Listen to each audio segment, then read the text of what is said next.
Hi, this is Kate from Kate Forman Yoga, and today I'm going to talk about some of the common, mistakes. I don't love that word, but we'll use it. Mistakes that I see in Chaturanga, or basically a push-up. If you aren't familiar with the Chaturanga terminology, it just is a push-up in a vinyasa yoga class. That's effectively all it is. So there are a few things that I see people commonly do that they may or may not be aware of that are not helping them find strength in the pose. They're generally going to find strength either in the wrong places or find that they're not able to access their strength as well as they probably could. So one of the major things that I see is that people bring their elbows way too far out to the side. And that I'm also a personal trainer, and I see that a lot in personal training too. So it's not just in the yoga world, but it's just something that I see across all worlds that people bring their elbows really out to the side. And I think there are a few reasons for that. One is sometimes that's how it's portrayed in movies. That's how push-ups are portrayed on TV, in media. And it's just not the most optimal positioning for your shoulder. In general, your shoulder is going to be more internally rotated, which in general is a less stable position. Doesn't mean you can't do it there. It just means you have to train a certain way to get it to be strong enough to do it there, which most people don't do, which is fine. And then the other thing is that it just makes it very hard to find the back of your body, meaning like the muscles behind the shoulder.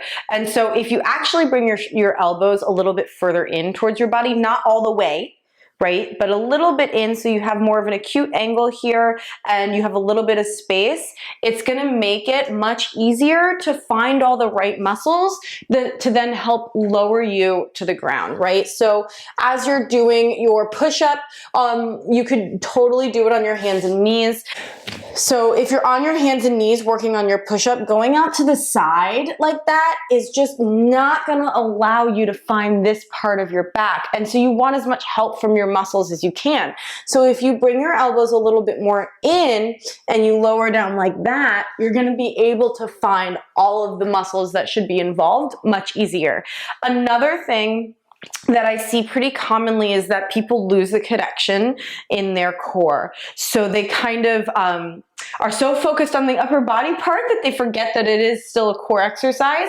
So you want to think of your chaturanga or your push-up like a moving plank pose. So you don't want to be in a back bend here. And what I'll often see is that people will be in their plank and then they'll start to drop their hips and then go down like that.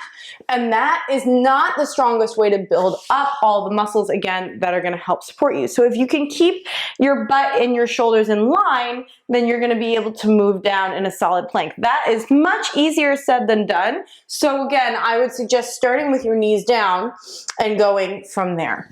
Another super common thing that I see that I am not a fan of, and I have another video on my YouTube channel and my Instagram about this, is specific to the yoga world, is knees, chest, chin. If you don't know what knees, chest, chin is, you're in a plank pose, your knees go down first, then your chest and chin, and then you go down with your hips. So many reasons why I don't love that. One is that it puts a lot of pressure on your shoulders. So if you are someone who has shoulder stuff, it's probably not going to make them feel good. Another reason is that you're in a back bend. So again, that disconnect in your core, it's not building any of the strength that you need to be able to do the chaturanga. It's just doing something entirely different. Like, it's not going to help progress you into the pose. What will help progress you into the pose is your knees going down and you lowering in that solid straight line. Or take your hands onto the wall, work on push-ups there. Take your hands onto a desk, work on push-ups there. And then the last thing is kind of in line with what I've been saying, is that your hips are either too high or too low. So if your hips are too low, again, it's going to weigh the whole pose down. It's not going to distribute the weight across all of your muscles. It's going to be much harder for you to find the strength in your core that you need. If your hips are too high, then it's going to look like a nosedive. So you want to find a nice solid line between your hips and your shoulders, right? Not too high, not too low. And then it's that moving plank as you go down into your chaturanga or lowering to the floor. All right? I hope that was helpful. As always, let me know if you have any questions. Drop them in the comment section below. Don't forget to hit that subscribe button. Follow me across all social media platforms at Kate Forman Yoga. Thanks, and I'll see you next time.